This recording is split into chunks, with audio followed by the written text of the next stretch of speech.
ఆహా, బంతిపూల చెట్ల లెక్కనే ఎంత మంచిగున్నాయమ్మా చెట్లు. ఏపుగా పెరిగినాయి కదా. యూరియా డిఏపి బాగానే వేసి పెంచినట్టున్నాడు కదా.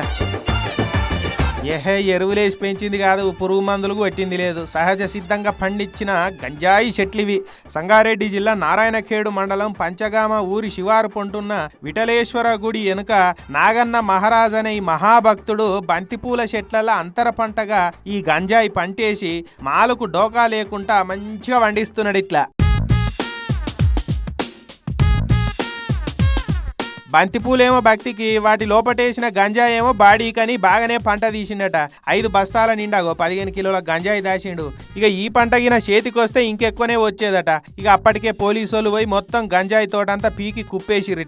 ఇట్లా గంజాయి విత్తనాలు, గంజాయి అమ్మి సంపాదించిన ₹1,00,000 ఉంటే వాటిని పట్టుకొని సీజ్ చేసిరు. చూస్తురా, ఎవరి తిండి వాళ్ళే సంపాదించుకోవాలన్న స్ఫూర్తితోటి నేను కొట్టే గంజాయిని నేనే వండించుకుంటా అని ఆత్మనిర్భరంతో ఆలోచన చేసి ఎట్లా స్వయం సమృద్ధి సాధిస్తున్నారో నేటి తరమోళ్ళు.